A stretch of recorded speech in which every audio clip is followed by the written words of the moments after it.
Okay, yeah, welcome here back to that third session. My name is Michael Freundt. I'm working for the German Dance Association, and that's why I guess Livia took a hint on me. Maybe later on I could also say something to the idea of a conference on different educational systems. Here on the stage, I can welcome Seifan and Hannah Ma. And so we have the task to speak about the performative political body. It's like a tongue breaker.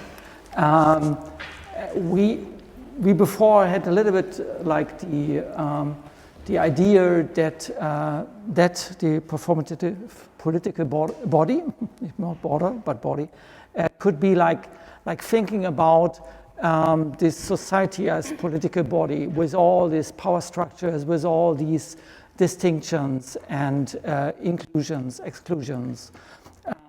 So we would like to touch this issue from the different perspectives and experiences. Hannah Ma is with Chinese-German roots, and I guess she can share her artistic work and her research in terms of dealing with professional dance. What is professional dance? Is it ballet? Or what other ways of dance are not mentioned as professional and therefore not that they could not come really in the arts institutions? That might be an approach, as well as your work with artists in exile. And for May, I think it's also the approach and the experience and research in arts and activism. And she has a background as a Syrian dancer, curator, as well as performer, choreographer, and now as an activist in arts. With both, we have a small relationships in the sense that Hannah was quite a long time working on a Tanz project, which here that is often is a and we somehow worked on that, but not succeeded yet, so to say. And it might be also a question of accessibility of funding structures, in a way. And with May, we had some workshops with other Syrian performing artists, I would say, in the terms of the project touring artists, where we also discussed the way of how to access German arts institutions, how to access German funding structures, and that also, I would say, relates to the issue. And my idea is to maybe give you first the floor, just that you can share your points and your work experiences regarding to our issue or around it. And then afterwards, Hannah, and then we come a little bit into this discussion, hopefully. Okay, I'll try to be as short as I can. So now I am actually in a position in my life where I am Syrian, but not Syrian enough, German, but not German enough, an activist, but not an activist enough, dancer, but not dancer enough, and also I am a mother of 3 children, so I'm facing always many kinds of, I don't know if we can call it racism, but it feels like that from so many perspectives and so many views. And like the most shocking one was also, for example, the racism towards me as an artist who have 3 children. And then how to get excluded from so many things because they take it for granted that she has 3 kids, so she anyway do not have time to do anything. So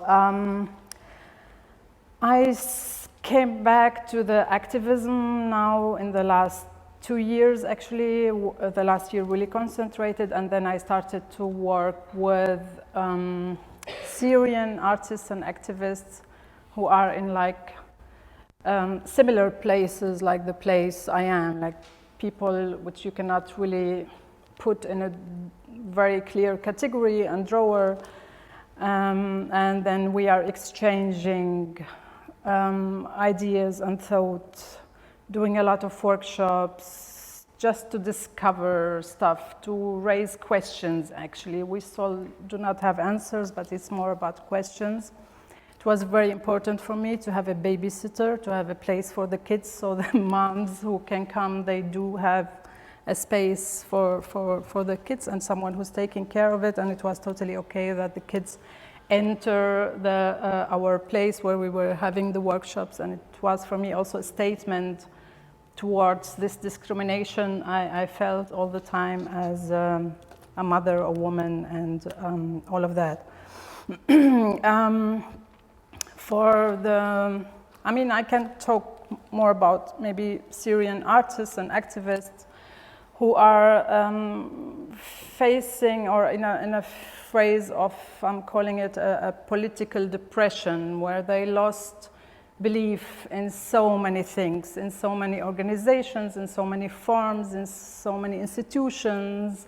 The feeling of being left alone in this war, in this whole thing happening, and then to be welcomed as refugees, but at the beginning it was always like an exotic thing, but then like the mode or the fashion just disappeared, and now the refugees are more the place where people can let their anger on them and shift the political problems from like addressing it towards the government and towards the real responsible people for that, and then to have this victim, now the new victim. Honestly, I don't feel at all that the politic is doing enough effort in that field, but I feel it is feeling more comfortable and to shift that problem and to let people deal with the refugees as their problem. And actually the right wing is having more and more space, and I really don't see any efforts, like real effort, to face that or to deal with that. And now with the corona situation, this problem became bigger with this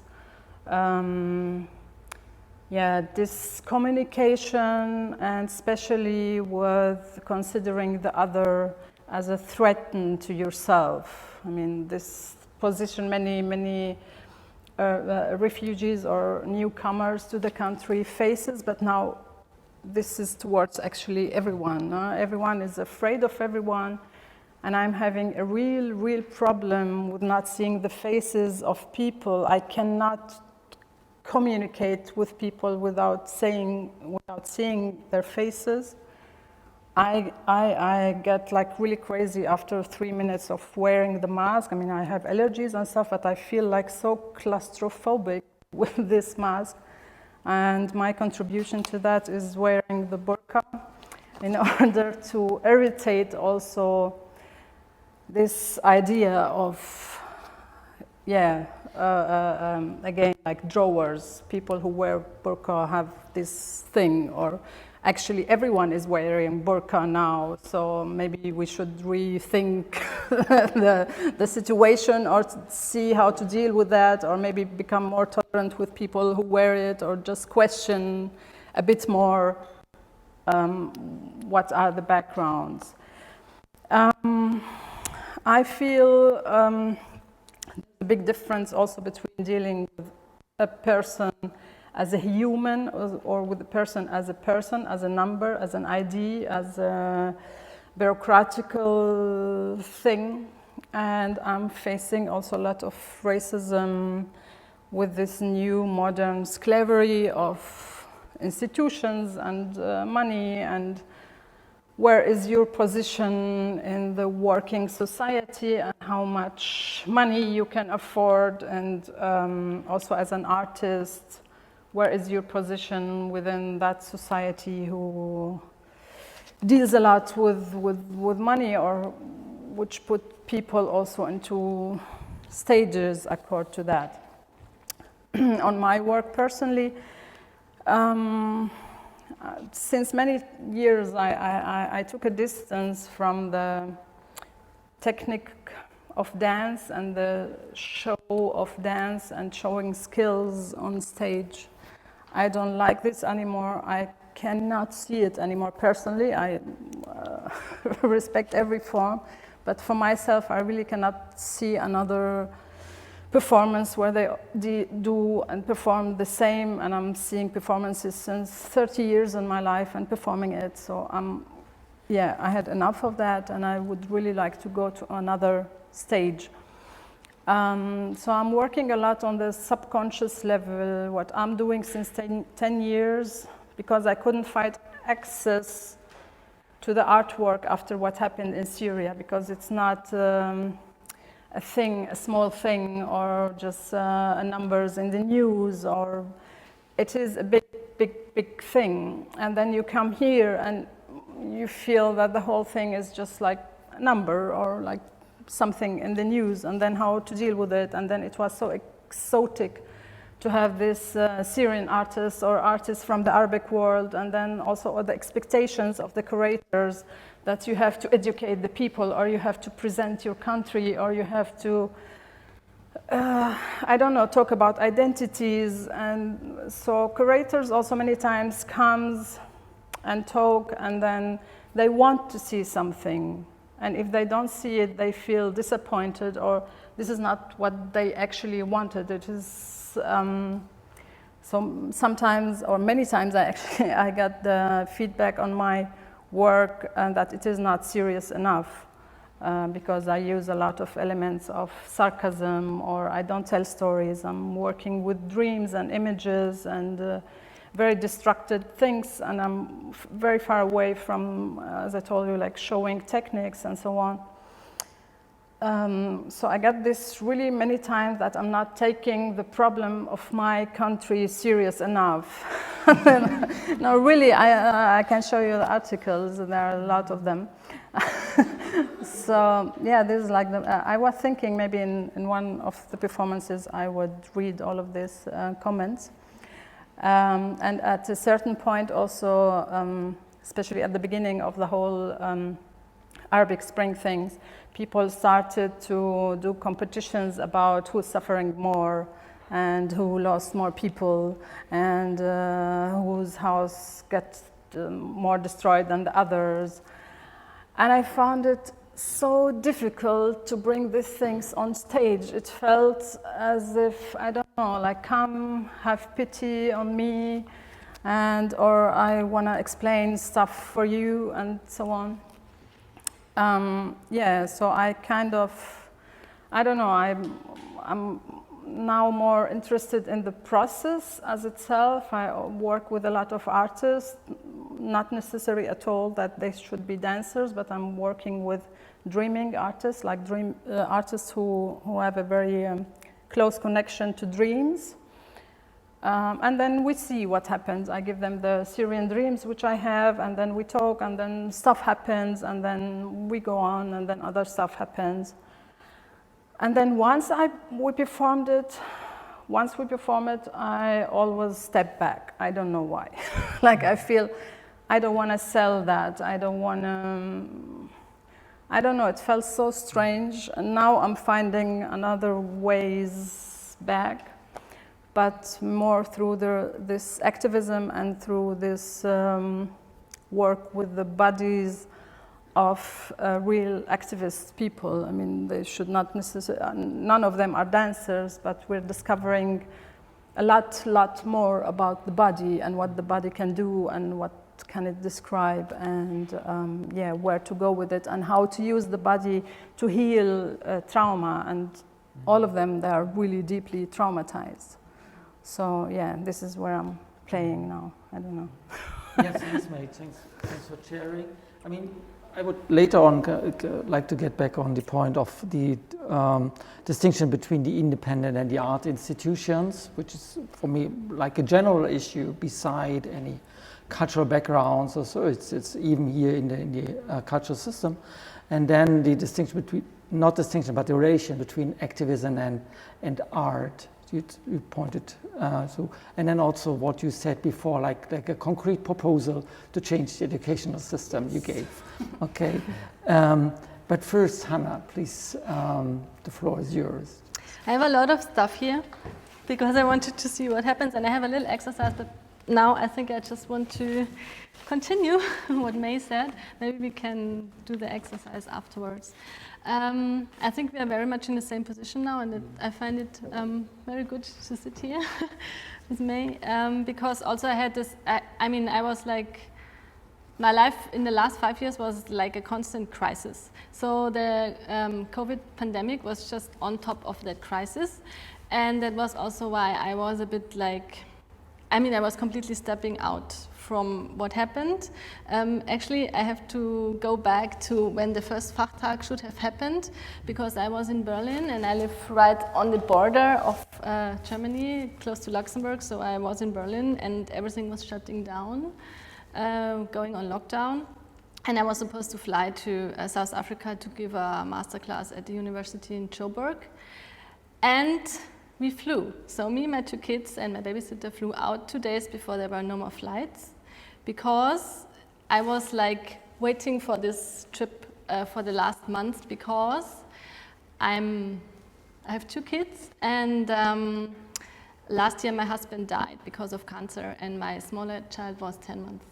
So I'm used to crisis, but also this taught me a lot about everything we're talking about now, about the body, about colonial thinking, which I identify as I know better than you, and as being suddenly a group that is out. So what happened also during the lockdown was that suddenly I was single parenting, a freelance artist, and I had no more babysitter and nothing, so I was off everything. But by the end I learned a lot about myself, and this is, I think, what is my proposal to identify colonial thoughts and overcome racism, because we have to look at ourselves and our own history, and that's what Nina said. I mean, I was relating a lot to what she said, because I think the body has a somatic memory, and the body is a witness, and it's the evidence of who we are and how we came to where we are now. And we are shaped through political systems, through our education. And me, for example, I grew up in Berchtesgaden, so that's the place where Hitler lived. So I'm Holocaust Berchtesgaden resident, and I grew up there. I was in a Bavarian bubble, and my father came from Hong Kong. I never knew that I was special. I just felt alienated constantly because I was put in a jungle, and I don't know, I was never told that there is another heritage I'm carrying with me and that my roots are somewhere else, and I found that super colonial. It's not that I want to blame anyone, like my mom, who then single parented me, and my grandmother, but it's just a not education of empowering a child to understand who you are and who you can be, and that it's empowerment, and it's a cultural heritage you're carrying, and you are not a misfit or this be-othering. I had many times in my life the situation that I was telling someone I'm half Chinese, and then the people said, oh, it doesn't matter. And this were actually the moments when I understood about racism, because before that I didn't know, because I was in this Bavarian bubble, and then my path was to become a ballet dancer. So this was another bubble that was totally colonial and sexist, but it was my escape. And then now, many years after, I came to that point where I suddenly understood that I went through super colonial structures all my life. So first it's Bavaria, then it's ballet dance. But all of that actually can also be a resource. So now it's a big resource because I learn how other people think. So, and I think it's about that crisscross way of being with each other, that I never know who the person, the body that I connect with in a moment was or is. So I have to get out of my my mind, who is that is kind of a software that I built through my life and that is shaping and putting everybody that I meet into a system, because that's how we try to understand our existence. I think it's good or bad or black or white, or I don't know, but we have to look at ourselves constantly, because this is we trick ourselves with that. And yeah, I have a quote from this publication, The Aging Body in Dance, and it's from Chess Curtis. He said, "Our embodiment, our inner-worldness, is the very stuff from which we make meaning on a daily basis. The importance of our bodies as experience and how bodies give us, deny us access to the world cannot be overstated. Whether I move through space with the assistance of wheels or by feet alone, how we imagine our own or other bodies to be, and how we experience the potential of what they could be, shape nearly all of our relations." And that is where we have to get back to the somatics and to our cell memory, because the body knows better. The body is the immediate reaction on our surrounding. And if we trust the body, then we can connect on a deeper level. And the mind is not able to do that. That's why I believe in performance as a shared experience. I think also what you said, that we have to overcome the spectatorship and the performership in that way, that we are always interconnected. So we cannot, we have to understand performing and staging something and being in a performative situation only in that way, that we can create that together, that the audience and the performers are creating together in an instant moment. And I have worked coincidentally with also dancers from Syria who came to Germany as refugees, and we started just working to be together in the studio, and I don't know, I offered them to share whatever they wanted to share, because also I felt a little bit not expert enough to do so I was coincidentally in that situation to be able to offer performing space to these dancers. And as it always is a process, I now understood how colonial I was in that time. But that's it, because now with that situation that I've lost my husband, and I was very, let's say, reflected on that, and I was doing coaching and whatever I did in that years to prepare myself. And it was fine. I kind of spiritually cleared and meditated a lot my relationship to life and death. But then what happened was my body stroked back somehow in that way, because I was clear with my mind. I had my statement. I know that life and death are like this. But there was a moment where just my body was in such a pain, and it was this missing this person. And it was not my mind that missed that person, it was my body, and it was physically so strong that I understood this cell memory. We have to give the body, and I was mourning, and I was doing my anger therapy, whatever thing, but still the body was, I felt that the body as a base of that emotion is so strong, and that I didn't really find the words for this Trauerarbeit, the mourning and the grief, and I was always totally irritated by it, also by being labeled. But then suddenly, because I did a piece right after the passing of my husband in South Africa, so I made actually a piece about this dying process, which is super light. It's not traumatic.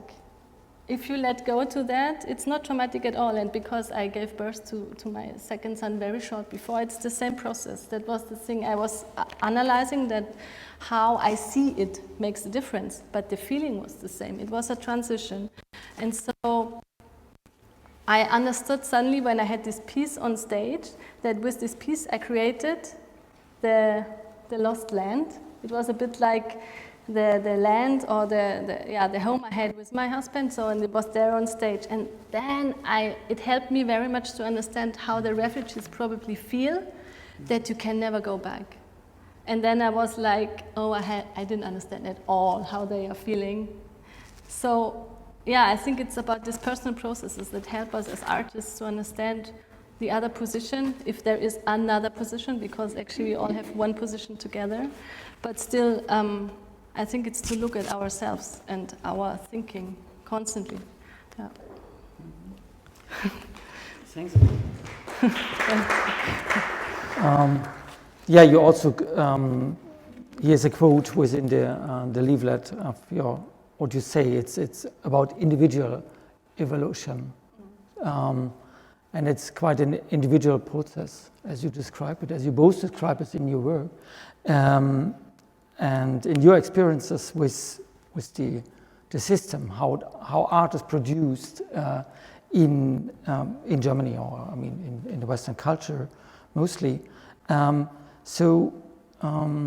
What would be your advice, or coming from your experiences?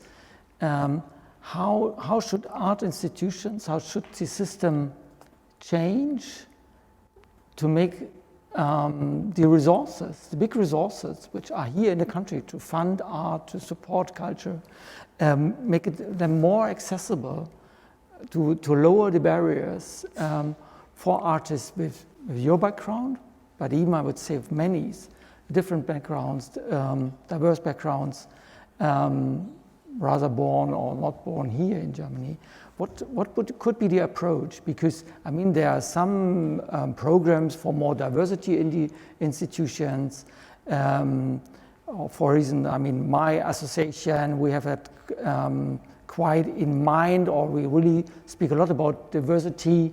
But when you look at our board, when you look at me, when you look at our members' assembly, you only see white people there, and they are all in these other institutions or associations. And it's not enough to speak about or think about it. There must be another approach. And it's, of course, it's our turn, but somehow we also, on the run, we fail.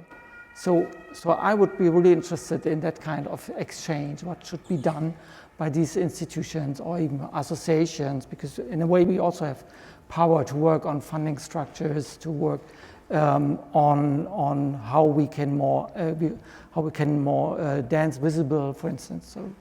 So how we can approach that? Yeah, as I said in the last year.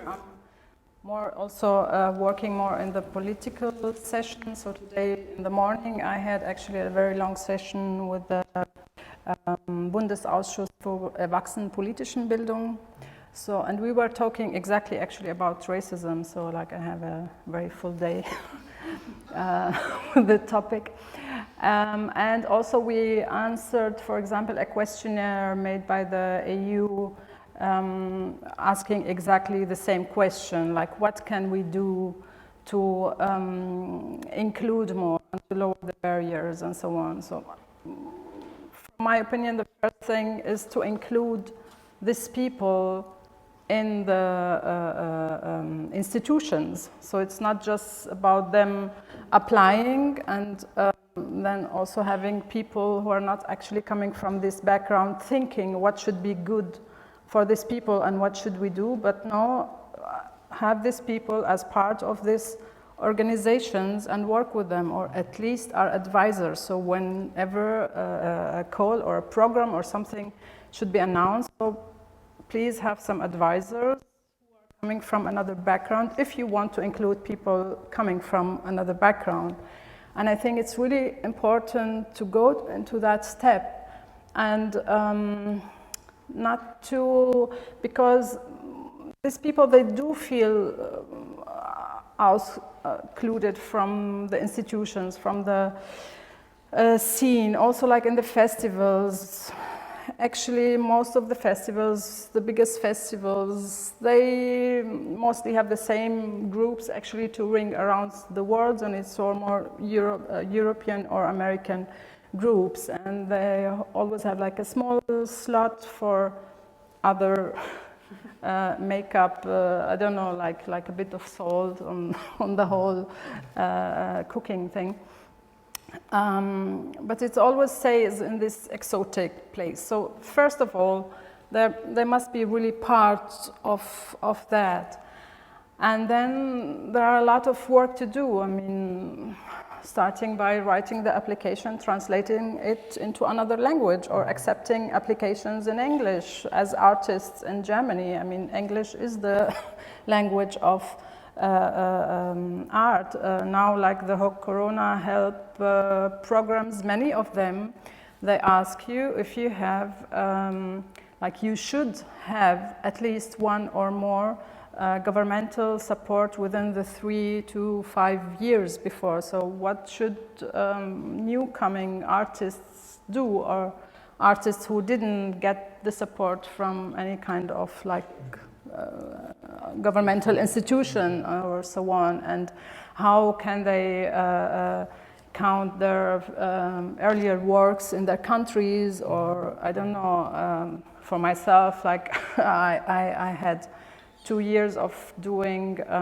where I didn't do a big performance because I had a child, and then I was doing other stuff, and then I was rearranging myself. So there was also like no space to tell yeah, like if you had a child or something. So there are a lot of things actually to do, yeah. Is that an answer? I can go on, like. I want to also give Hannah the opportunity to. I had a very special situation that I'm like out of the scene at all, and I live on the border in Germany. I'm also a Luxembourgish artist, but then through the Dachverband, it happened that I was on that export Tanzförderung, where I made excellent connections, for example, to the festival in South Africa, or where my work really works very well. But still, and what I discovered was that I'm sitting there alone with my kids. That's exaggerating, but I have the. I developed this Tanz Park project, and it's one-to-one the project that's now out by Fondaco, Global Village Venture, because I designed a project where I wanted to connect like mega cities and like rural areas to find new spaces where you can work, also in kind of pandemics, and where you have to digitalize to synchronize the working processes. But I guess it's really about that scene, and I don't know if it's possible to open the scene, because they're always everywhere there are scenes. So I think maybe there should be probably meetings where people from somewhere get wildcards, or something like that. That you have a panel, and that there are people who can sign up, and you get a wildcard, and you don't know who will be there. But maybe that's a good thing, because only people will sign up who are interested. So. I don't know, because also something I kind of also accept, that there are like scenes, because that's what we humans do. We design scenes, and we want to connect with other people who are a bit similar. But this is naturally, and then on the other hand, we have to constantly reflect on that, because this closes also the bubbles. Yeah. I mean, it touched the issue that, of course, you always have to take more efforts to reach other people. Really, participation not only means that people can come into your institution and be proud to participate somehow, but you as an institution somehow has to go out and participate in the culture of others in a way. And but of course, to be honest. We did not manage yet, so we make small attempts in our institution, in the certain institution, like the German Dance Association. But I mean, the question is, we have so many institutions, it's really so institutionalized in Germany. Wouldn't be, really, when you think on the municipal theaters, the museums and so on, I mean, they have really the big part of the cake. And then there's a smaller one, which is in project funding for the independent scene or so. What would you see? Wouldn't it be better to leave them somehow out, funding the own institutions, the own associations, by, for instance, refugee artists or artists in exile, just to establish their own structure? Or is it more a way just to enter the existing structures, or just leave the art institutions really out and go in activism, and not really change the society and then change the arts institutions thereby? What would be your approach? The art institutions should be part of that, because I mean there is this institution and it took so many years and so many bureaucracy work to do that. I mean, I just did an IFAO and I know how much paperwork is that. So I think since you have institutions, established one who can do something and who did a lot of thinking and developed themselves during so many years, no, I would of course keep them and use that structure, but just develop on it and just go further steps with that and break a bit out of this bureaucratical system. I mean, Germany has such a strong bureaucratical system where many times you get so overwhelmed with that papers and that stuff, and so you don't have place actually to breathe or to do your stuff. So yeah, no, with the institutions, but and of course on the street, do stuff on the street and also individually, and see everyone what you can as an individual do, or not just hide also behind institutions. It's difficult because that labeling, like the refugee, I started like that, and I did coincidentally that piece that was also evaluated by the UNESCO, and then we were touring to Ruhrfestspiele, and I don't know, and it was touring a lot, and I had 2 Syrian dancers inside, and then of course then the team was changing. And then I found myself in that very strange position if I have to audition a Syrian refugee dancer, because actually this was not at all what the piece was talking about. We were questioning the need of war in human evolution, and something came out. But then really I stepped out of the market, because if I would have promoted it as a piece with a Syrian refugee, then probably we would have even toured more, and we would for sure have had more money. But I didn't want to do that, because I find it ridiculous somehow in a way. But on the other hand, that's also how it works. So I don't know. I mean, does that mean that there is a certain moment where the other participants in your project, some of them, or they had to also take responsibility? Is it also a question then that people who would like to have a bigger part of what is there and resources also has to take responsibility and stepping in these institutions, building their own associations, not only see how they can work good in the structures and frameworks, but to start changing the frameworks, not only for themselves, but just for all in the scene. Is that thinking you could follow? The question of to what extent we take our own responsibility, or the responsibility for our art form, for instance. Just one in brackets, one example. Lastly, we had a discussion about how to change the theater system, where dance only is to change the theater system, or the institutional theater system, where when you are a dance company within a theater, namely you are depending on the managing director, and you could only change if someone who is first step, the ballet director or the dance theater director, then steps into the position of the leader of the house or of the intendant.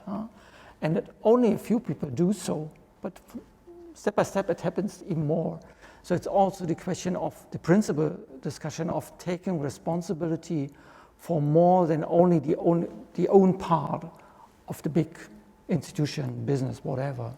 So, and for me it's also part of the question how to change the institutions, but also take responsibility, stepping in.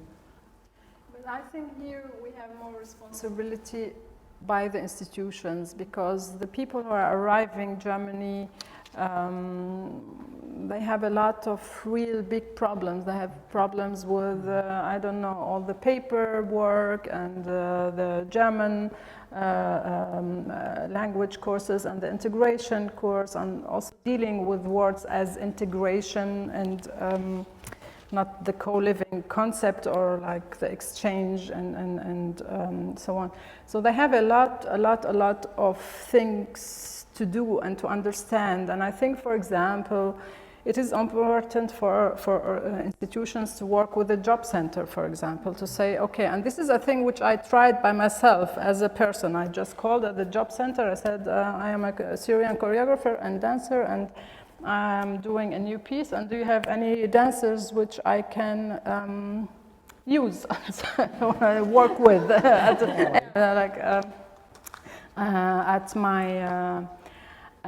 my piece and so on. So the woman on the telephone, she was so irritated by my question. I said, what is the problem? I mean, you're a job center, you have people, and you should have registrations and so on, and I'm offering a job to a certain group of people, and it was 2015, where I know like so many artists actually and so on also came from Lebanon, because many artists went to Lebanon, and then at certain point also they all left Lebanon when they found out, okay, it's not a thing of 2-3 years in Syria. So she couldn't give me an answer at all, and I really tried to continue with her and then to get to someone else, and because I was really curious to see, okay, I would like to do a study about how many artists you have here. Nothing, but I know also from the side of the artists that many of them also, they are at the job center and they are sending them to do stupid jobs, and they spend so many years with, I don't know, just like trying to find themselves. Like my husband, for example, he's an artist, is a researcher and a regisseur, and he speaks English. He does everything in English, and he wasn't also at the job center. He was always doing his thing. And then we went to the Ausländerbehörde, and then they didn't give him actually the years of accommodation who he could get, because he doesn't speak German. He said, yes, but I'm working in English, so why should I need this? You know, and he didn't get it, and because of that we got in a lot of troubles because of it. So I think it's also the responsibility of the institutions to go search for these people and to do the first step, because the people do not know where to go. It's so much information, it's so overwhelming. And of course, at the beginning, you're kind of afraid, you don't know the structure, you don't know which people you're facing and which drawer they would put you and so on. So yeah, I think the institutions could do much more in that place. Yeah. Yeah, I think there should be specialists for that kind of questions, because also when I was starting to work with the people who came here as refugees, and then one dancer who was with me, he said, wouldn't it be great to have, I have so many friends all over Europe, let's do something together. And then I said, okay, let's try. And then we made a project, and I had, I think, like 8 Syrian dancers who came. And I think I was constantly with one foot in jail, actually, because of all the working visa and this kind of thing. But I said, anyway, I'll take the risk, because if I don't do it, I will. That's why we are artists, to take a risk. But normally, I think that is something an institution probably would have not done, because the risk is too big of making a mistake, and then you have a big scandal and whatever. But and also then I tried with my limited resources to at least get 2 of the people on the market in a way that they don't have to do another job by the side, so that they have constant work. And I found like a hybrid construct with the theater in Trier, that I kind of rented my company to the theater, and they were doing like 3 shows in one season with the theater. But they were employed with me, and it was actually very good, but it was crazy in administration. So as more or less a 2 people like structure that I am, it was actually not able to manage, and because also we didn't have an expert who could help us with the working visa, and we had very good contact with the job center, so they were very supportive, because we also tried to that they get enough work to stay, and that they don't not. But still, I think that's there are much more difficult issues when you just in the working processes in paperwork than when you work with, I don't know, German people who have a German passport or European. And, of course, totally. and then you're also used to do this kind of work, or you're used to this paper, and it doesn't mean nothing for you, but for a Syrian person who just arrived, it would take him like 4 days of working. And this is where I think it's important to have people in the institutions who could contact the people in their own language, you know, like to write to them in Arabic or Farsi or whatever, so they feel also more welcome, and not everyone also speaks perfect English, or they feel kind of, oh, I don't know. Okay, yeah, I learned that it's not only to include the people, but also to have some really resources within the staff, or even just financial means, to give that approach a certain support in that. Mm-hmm. And okay, yes, beside the artistic practices we learned about in the first session and the change in the education system, we had in the second session on the table, that I think there are many ways, step by step, to change the system, really in artistic collaborations and so.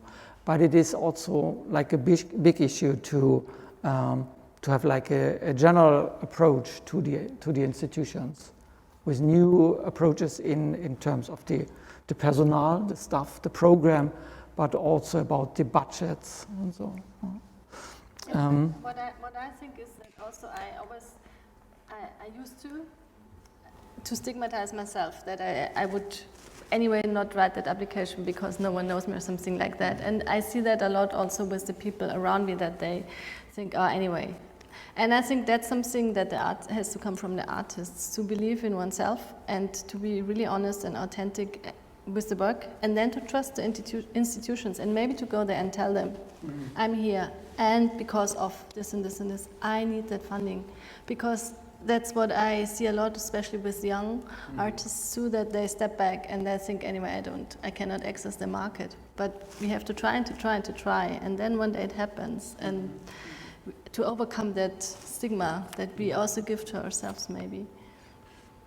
I think it's a general issue in arts education, that you also have to give possibilities to also get these skills for, like for project management, for several ones, and working in the system, and then even also work together to change the system. What is a political issue then? So maybe we leave it for a moment here. We just a little bit in front of the time, say like 10 minutes. Hannah, you made there is also a question. Okay. I wanted to give you an idea which came out spontaneously beside the idea of a conference. Really, you know, the dance institutions and the National Dance Founding, which are much stronger now in Germany than 10 years ago, which is good, you know. They all give money for similar things, you know, like performances, artistic process, or conference, or, you know, of many, or this all organization. And maybe to your question, how can we do to change? Maybe it takes longer time than a conference, or it takes longer time than to speak about it in a political panel or through performances. So maybe there could be like a founding to rethink the system, which Dance Institution National could pay some people for 1 year. I mean, from very different backgrounds, to come together and think, what does it mean to rethink the dance system on an artistic, social, political, and educational level? Like to take a longer run, you know, and give funding to rethink together, and, you know, take action together. And by creating such a program, also including from the beginning, you know, people with very different perspective, and to take the time for it. You know? Mm-hmm. So maybe after a process like this, new form of institution can arise, or people find a way in institution which they wouldn't find a way before. I mean, the institution now, they also have to have the time to meet other people and to connect. You know? So maybe it should be like a longer process, maybe 1 year of really rethinking the whole system and gathering people together from very different fields on this artistic, social, political, and educational level, dance. I mean.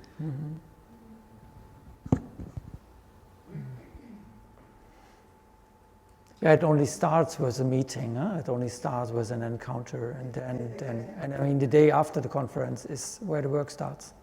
Then, yeah, for instance, the Tanz project, it took like more or less 7 years to establish such a program after the program before, the Tanz plan program. So, and but really, it's an issue. It's a long-term thing. Yeah, thanks a lot to everybody for that session. Now, analog and digital, we go into smaller groups. And Nora asked me to make an announcement before, because after these breaking out in the groups, we will have a soup. But before you go to the soup, please change your chair just in the opposite direction, because now it's front here, afterwards it's front there. So, and then, yeah, enjoy the discussions in the smaller groups, and then of course, the soup, or what it is for eating then afterwards. Thanks a lot. Thanks.